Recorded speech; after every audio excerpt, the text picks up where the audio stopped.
ओम ओम श्री सद्गुरुदेव भगवान की जय।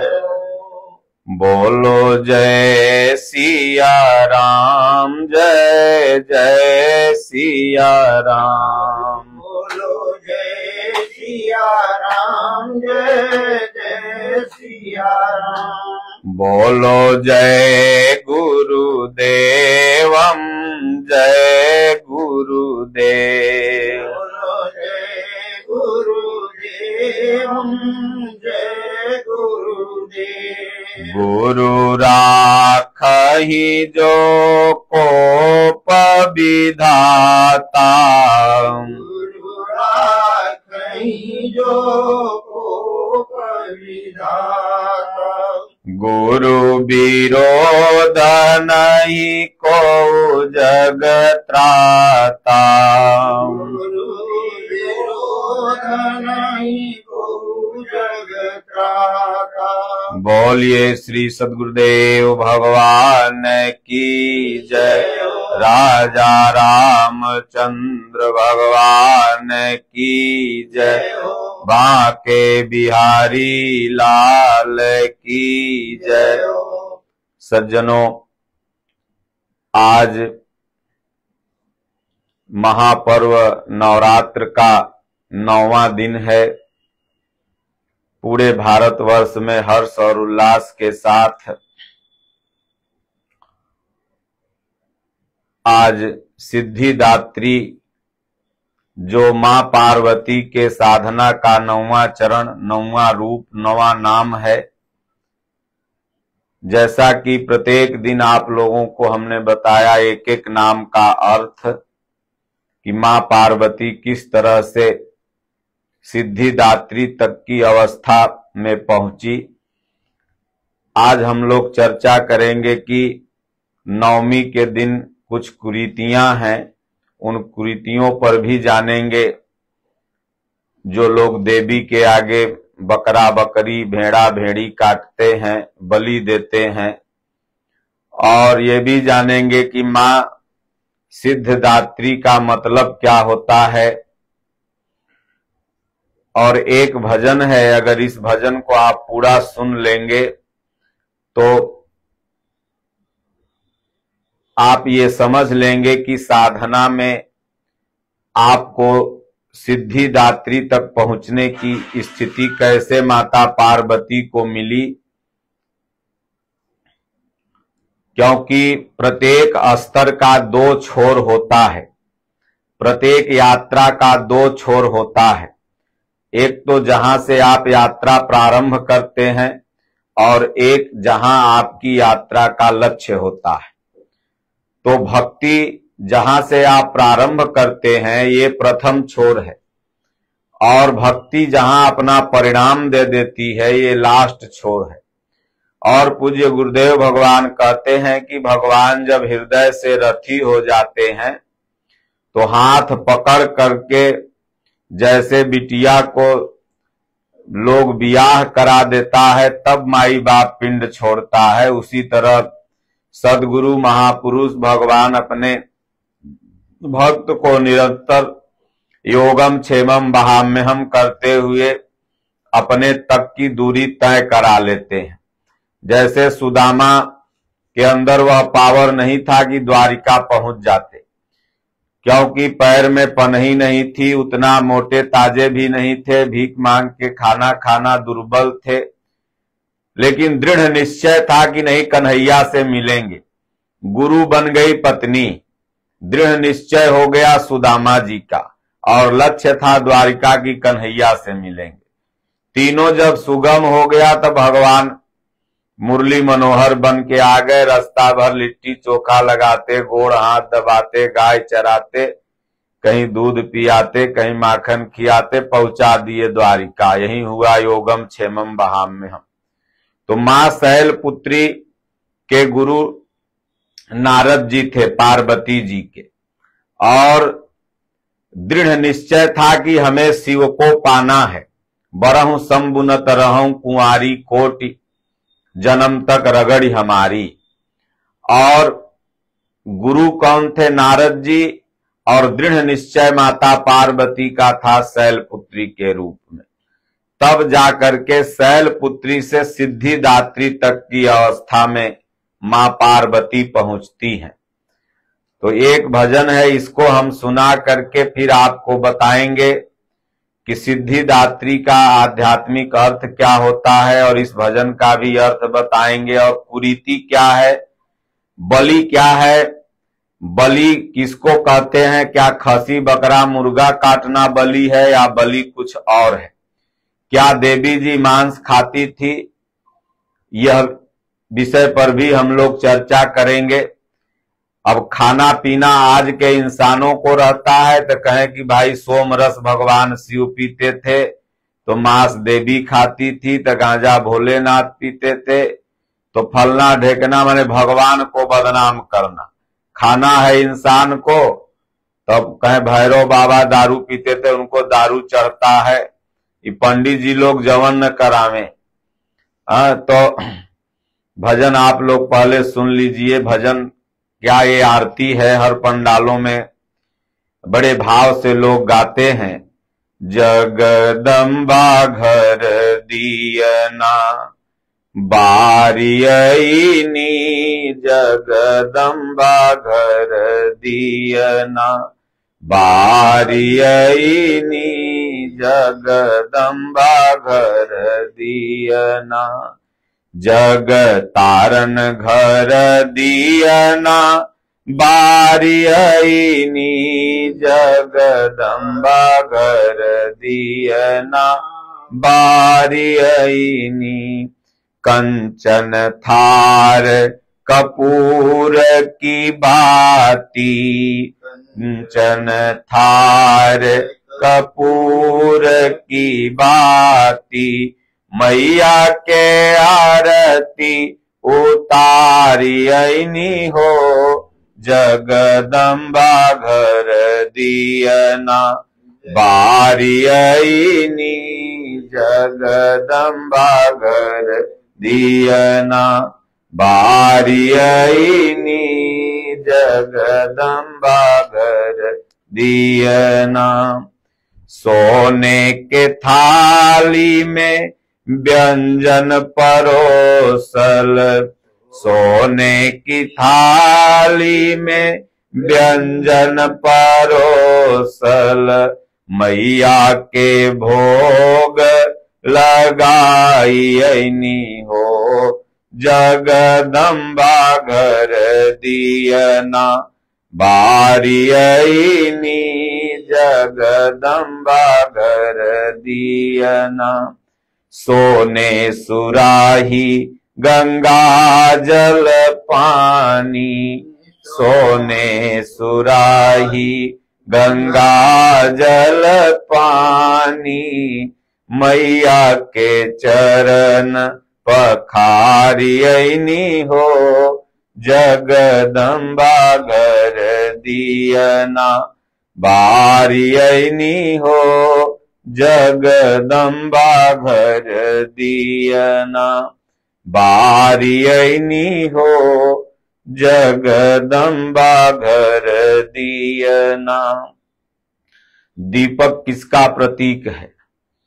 जो हम लोग दिया जलाते हैं, अखंड कीर्तन करते हैं, चाहे घर में पूजा पाठ होता है, अगरबत्ती वगैरह तो अब आ गया, प्राचीन काल से दीपक ही लोग घी का जलाते हैं। घी का दीपक, अब तो घी खाने को नहीं मिल रहा है, पहले भारत में घी का दीपक जला करता था। एक दिवाली का समय था तो घी का दिया मंदिर में खूब बड़े बड़े कटोरे में सब नर नारी जाते थे, जलाते थे। राम जी का मंदिर था, जब रात को 10 बजा सब जला जला के चले गए, बड़ा बड़ा कटोरा था, तो जो वहां पुजारी जी थे सोचे भाई सब 2-4 किलो घी फालतुए जल जाएगा। अगल बगल देखे कोई दिखा नहीं, सोचे कि भाई पलट लेते हैं कमंडल में, तभी बत्ती बुझा बुझा के सब कमंडल में पलटने लगे, और तब तक पलटते पलटते भोर हो गया, 12-1-2 बज गया। तो वो जो पोछा मारने वाली मंदिर में होती ना, सफाई करने वाली महिला, दासी ऊ आ गई। तो भारत में पहले संस्कृत भाषा थी, अब संस्कृत भाषा की ही बिटिया है हिंदी, और हिंदी में भी मास्टर साहब 90% वर्ड संस्कृत के है, और दोनों में वह अंक है, जितना इसमें व्यंजन स्वर है और उतना उसमें भी है, संस्कृत में भी। तो संस्कृत में बोलती है कि पंडित जी पंडितम घृतम चोरम अस्ति, पंडित जी आप घी चोरा रहे हैं। तब पंडित जी बोले चुप, अरे चुप कर दासी मत कर सोरम अर्ध तोरम अर्ध मोरम, आधा तू ले लेना आधा मैं ले लूंगी, शोर मत मचाओ। तो भारत में ये दिया बारने की परंपरा है, तो बाहर में तो हम सब लोग दिया बारते ही हैं, लेकिन अपने हृदय में भक्ति का दिया बारना है। तो जगदम्बा, जग माने संसार होता, अम्बा माने माता, तो इस संसार के माता पिता कौन है? तो भगवान। भगवान कहते हैं अर्जुन प्रकृत रूप में मैं माँ हूं और बीज रूप में पिता हूं, मैं ही जगदम्बा हूं। भगवान का ही एक रूप जगदम्बा है, माता पार्वती, भगवान शिव, राम, कृष्ण, आप जो भी कह लें, जैसे अनादिकाल से महापुरुष होते आए। तो जो भी भजन कर उस शिवत्व को प्राप्त कर लेता है वह शिव ही हो जाता है। तो मां पार, क्योंकि मानस में गोस्वामी जी ने कहा है कि सोई जानहु जेहि देहु जनाई, जानत तुम ही होई जाई, तुम्हारी कृपा तुम ही रघुनंदन, जानत भगत भगत उर चंदन। हे प्रभु, आपकी कृपा से ही आपको कोई जान सकता है, और जो जान लिया फिर उसमें और आप में कोई अंतर नहीं रह जाता। तो इसलिए जगदम्बा माँ पार्वती का ही एक नाम है। जग की माता जैसे माता मीरा, राधा रानी, आपको और तमाम महापुरुष हुए, सती सावित्री, सती अनसुईया, माताओं में भी बहुत महापुरुष हुए। तो ये कोई भी भजन करने चलेगा तो 9 चरण से होके उसे गुजरना ही पड़ेगा। इसलिए आप देखते होंगे मानस में भगवान ने नवधा भक्ति बताई थी। नवधा भगति कहूं तो पाही, सावधान सुन धरुमन माही। तो यही 9 रूप जो है ये नवधा भक्ति है। तो शैलपुत्री मतलब प्रथम भगत संतन कर संगा।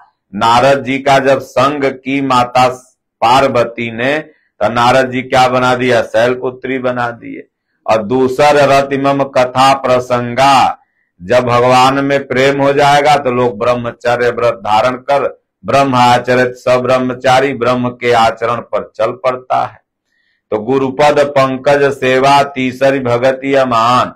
तो इसी तरह से ये जो नवधा भक्ति साधना के 9 स्टेप हैं, तो वही ये 9 रूप माँ के हैं।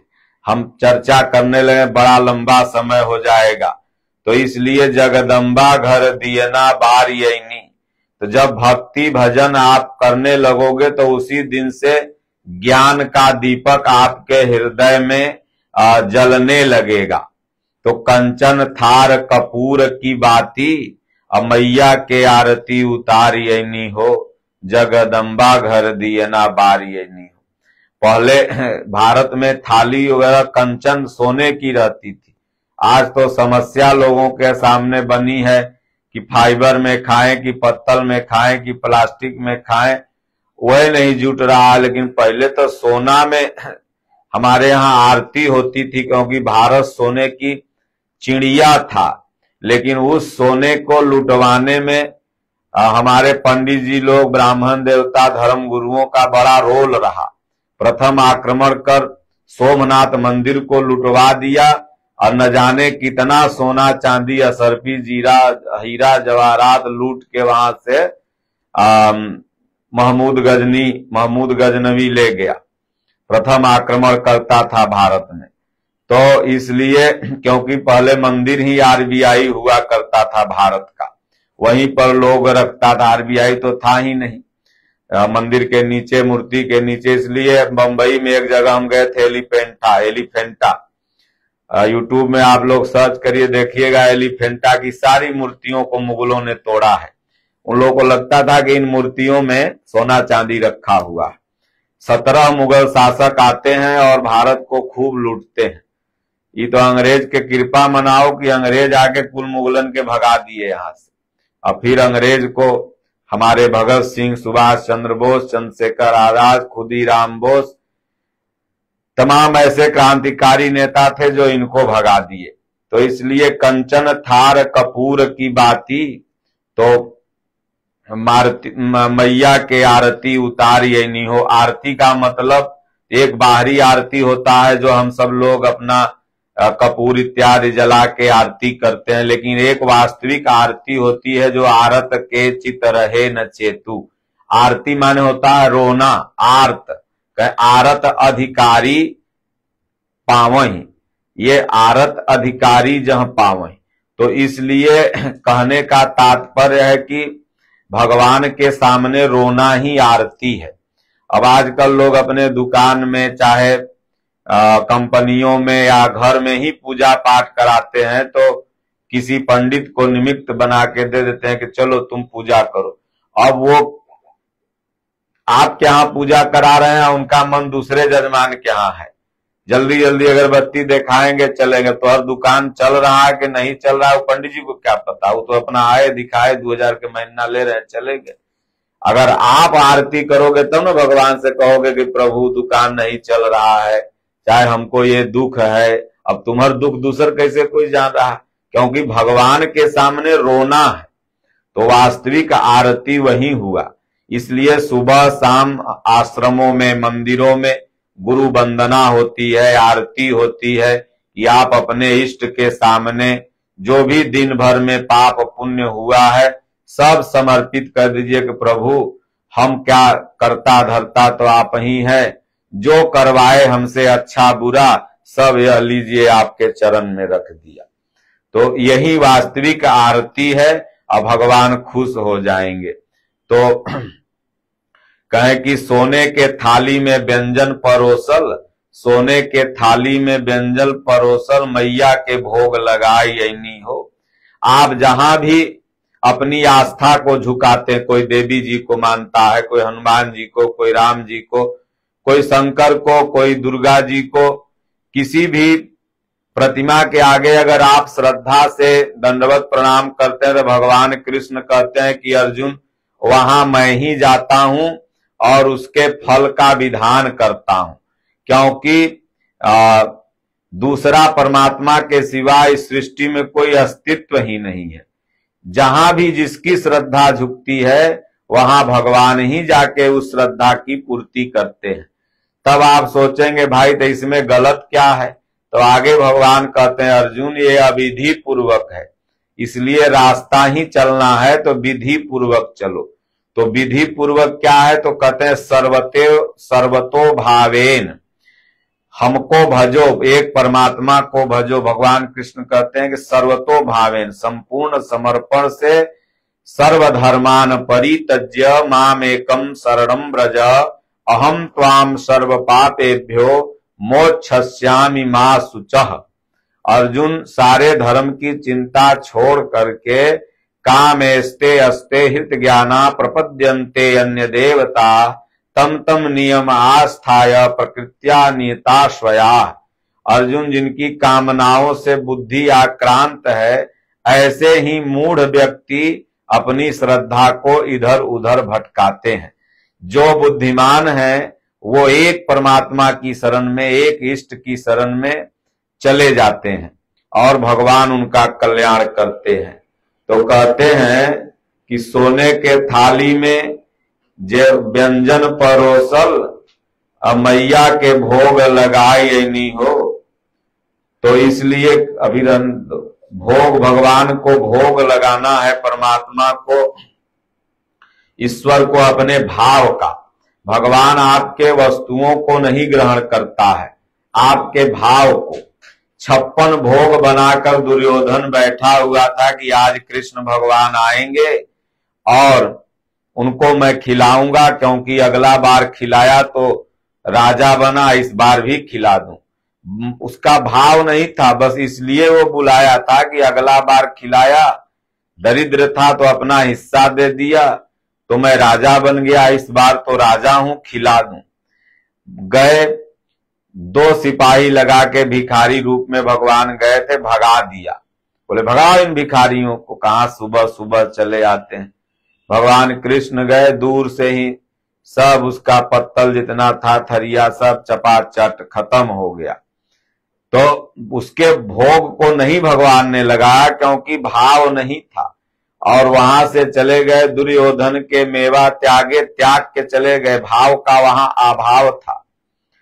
और साग विदुर घर खायो, भगवान विदुर के घर पहुंचते हैं तब माता विदुर की पत्नी जो थी वो स्नान कर रही थी। उन्हें पता ही नहीं कि हम साया पहने, ब्लाउज क्या पहने, ऐसे आधा साड़ी पहन ले। भगवान के सामने आ गई, वो केला रखा हुआ था, छील छील के कृष्ण भगवान को छिलका, अब केलवा फेंके जाए। उनको लगे कि हम सपना देख रहे हैं। अब किसी के घर में स्वयं कृष्ण चल के चले जाएं, भगवान चले जाएं, तो आपको थोड़ा देर लगे भाई ये कैसे हो सकता है। तब तक विदुर जी आ गए, पूजा कर रहे थे। बोले अरे विदुरानी, भगवान तो कैसे कैसे पहली बार मेरे घर पर आए, वो तू छिलका खिला रही है, गुद्दा फेंक रही है। तो भगवान कृष्ण ने कहा कि अरे विदुर जी, जो छिलके में स्वाद है वो कभी सबरी मैया के बैर में था। तो भाव बस भगवान है, तो भाव का भगवान भोग लगाते हैं। अब भला बताइए, चींटी से लेके हाथी तक डिस्कवरी में कितने जीव हैं? 84 लाख योनियां मानी गई हैं। अब इन सारी योनियों को सुबह से लेके शाम तक भगवान भोग लगाते हैं।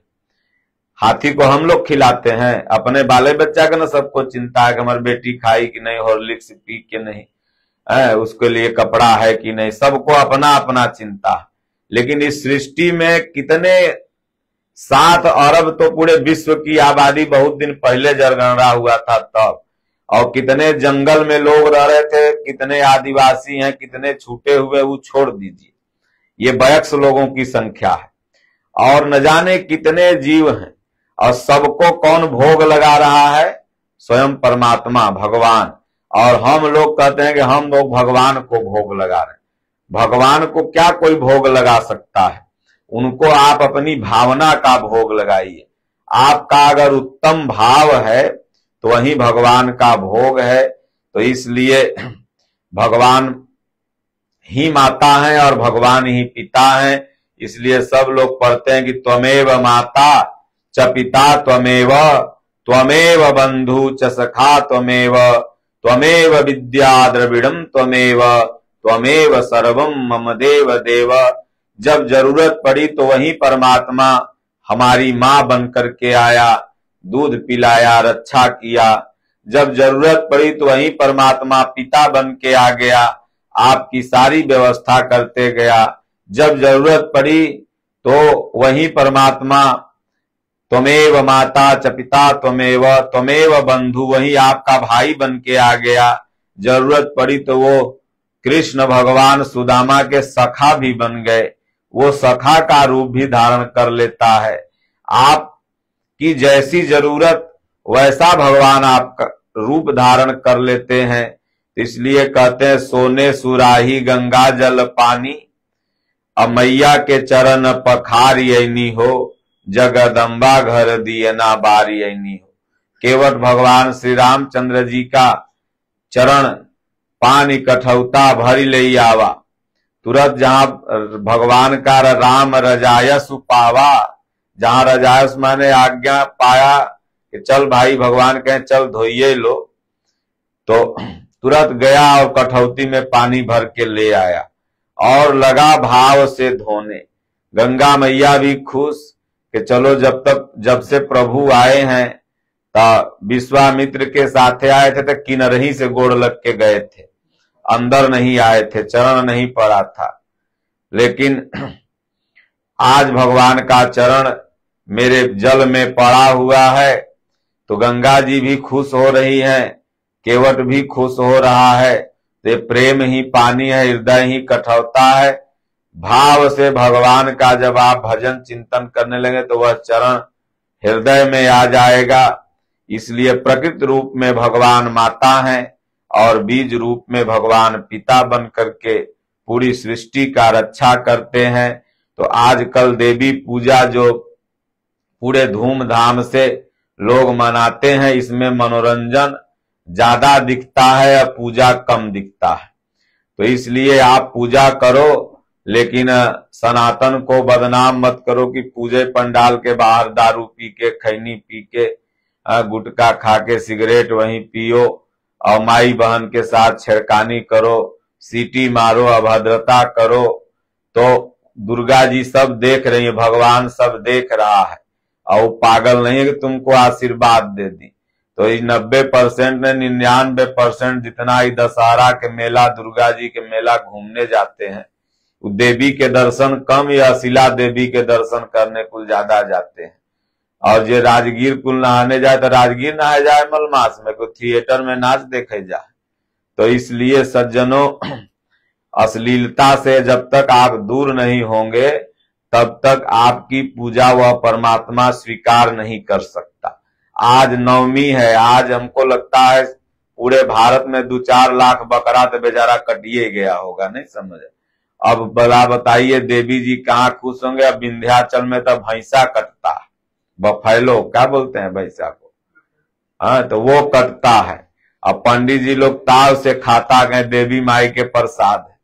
देवी माई को देखा है, अगर कोई साधु संत दारू पीने लगे, गांजा पीने लगे, आप उसको प्रणाम करते हैं, कहते मारो ये गंजेड़ी भंगेगा। तुम्हार देवी अगर खसी खाए, बकरा खाए, भैंसा खाए, तो वो देवी कहाँ है। इसलिए देवी ये सब चीज नहीं खाती हैं। आपके भाव का केवल भगवान भोग लगाता है। और माँ जो होती है वो ममता मई होती है और वो माँ के प्रतीक है। माँ किसी और, वो तुम्हारी ही केवल माँ नहीं है, वो खसियों की माँ है, बकरियों की माँ है। वो खाली ऐसा तू सोच रहे हो कि मेरी माँ है। तो जब एक माँ के सामने किसी भी जीव को तुम तड़पड़ा के काटोगे तो क्या वो तुम्हारी रक्षा करेगी, तुम्हें आशीर्वाद देगी? सोचने की बात है। तो आप सोचते होंगे महाराज तब बलि क्या है? तो बलि जो है यह समर्पण का नाम है। राजा बलि ने भगवान को कहा कि प्रभु अब तो मेरे पास कुछ नहीं है, 2 पग में आपने सब नाप लिया, अब ये तीसरा पग में मेरा शरीर ही है। तो भगवान ने वह शरीर वह नाप लिया, मतलब सारा अहंकार खत्म हो गया, भगवान के प्रति हम समर्पित हो गए। यही बलि है। अपने दुर्गुणों की आप बलि दीजिए। जो आपके अंदर निगेटिव पॉइंट है, बलि किसका दो? तो गुटखा खाने की। बलि किसका दो? तो झूठ बोलने की। बलि किसका दो? तो गलत काम करने की। जो भी आपके अंदर बुराइयां हैं उसका बलि दो और जो अच्छाई है उसका संरक्षण करो। ये जीवों की बलि देने से देवी खुश नहीं होती। आपको कबीर साहब ने बड़ा सुंदर कहा है कि बकरी पाती खात है, ताकर काढ़ी जाए खाल, और जौनर बकरी खात है, ताकर कौन हवाल। बकरी को आप देखे होंगे रोड के किनारे हरियर हरियर पत्ती बेचारी खा के अपना जीवन गुजारती है, लेकिन अगर और उसकी मृत्यु कैसे होती है? तो खाल उसका घींच लेता है, सब काट के गर्दन खाल घींच लेता है। आपका बाइक एक्सीडेंट से, साइलेंसर से थोड़ा सा गोड़ जल जाता है, रगड़ा जाता है, कितना कष्ट होता है। 10 दिन 20 दिन आप बैंडेज करते हैं, एंटीबायोटिक लेते हैं, दर्द की दवा खाते हैं, तब जाके ठीक होता है। उसको भी दर्द होता होगा। मुर्गा खाएगा तो कहेगा लेग पीस लाइए, ओकर लेग काट के खा गया और लेग पीस लाओ। और तोरो जब लेग कटते तब पता चलते। बताओ किसी को गोड़ कट गया कहे तो लेगे पीस लाओ। तो इसलिए ये सब जो आडंबर में, और धर्म गुरु लोग खुद खा रहे हैं, खुद गांजा पी रहे हैं, खुद दारू पी रहे हैं, तो वो जनता को कैसे समझाएंगे? समझाएंगे तो जनता कहेगा ना कि बाबा आप भी तो पीते हैं। तो इसलिए जो अच्छे संत होते हैं, महापुरुष होते हैं, वही समाज को हमेशा सही दिशा देते आए हैं। आगे भी ऐसे महापुरुष सदैव देते रहेंगे। अभी पूज्य गुरुदेव भगवान हमारे युग प्रवर्तक हैं। आप यथार्थ गीता पढ़िए, आप दैविक संपत्ति समझ जाएंगे कि देवी कौन है। जातियां क्या है, असुर कौन है। भगवान ने कहा कि अर्जुन दो भूत सर्गे लोके दैवी आसुरी एव च दैवी विस्तरसः प्रोक्तम आसुरम पार्थ में श्रृणु। इस संसार में अर्जुन दो तरह की जातियां हैं, एक देवता एक असुर। जिनका आचरण असुरों जैसा है वही महिषासुर है, जो मुर्गा खाए, मछली खाए, भैंसा खाए। महिषासुर यह न करता था, झूठ बोले, माई बाप के वचन का पालन न करे, दूसरे के बहन को बहन न समझे, माई पर गलत निगाह रखे, माताओं पर, बच्चियों पर, वो का है महिषासुर। और वो उसी को आके देवी जी मारती है। ऐसा कौन नहीं कि एक तो महिषासुर हुआ था और उसको देवी जी मारती हैं। तो जितना ही जाके पंडलवा में कुल गलत इधर उधर कर रहे हो, तो आज नहीं कल तो बाइक लड़ेगी, चाहे बीमारी धरेगा, और चाहे कुछ न कुछ होगा कि अन्य से अन्य चल जाओगे। इसलिए सज्जनों, खूब अपना गीता पढ़ो, रामायण पढ़ो। फालतू अपव्यय जो आदमी खर्चा करता है, टेंट पंडाल लाइट फाइट हल्का फुल्का लगा करके बाकी पैसा को बचा के सारी कमेटियां, एक 10x10 का रूम ले लो और उसमें कम से कम सनातन धर्म के छोटे छोटे बच्चों को बुलाओ, उनको राम के बारे में, कृष्ण के बारे में, दुर्गा के बारे में साल भर तो पढ़ा ही सकते हो उस चंदे के पैसा से। जब संत जोन्स, संत पॉल चाइल्ड डोनेशन के नाम पर पूरी दुनिया में अपने ब्रांचेज को खड़ा कर सकता है, तो क्या 2000-3000 करोड़ रुपया आप साल भर में इन तमाम आडंबरों में खर्चा कर देते हैं, तो क्या आप इस तरह के सनातन एजुकेशन को ट्रांसफर करने का एक स्कूल आप नहीं खोल सकते? खोल सकते हैं। तो इसलिए आप सोचिए कि भारत में जो भी ईसाई हैं, ये क्या इटली से आए हुए हैं? ये सब आपके ही घर के हैं, ये इटली से एक भी नहीं आए हैं। जितने भी मुसलमान हैं, ये एक भी सऊदी अरब से नहीं आए हैं, सब यहीं के हैं और इनको कन्वर्टेड कर लिया।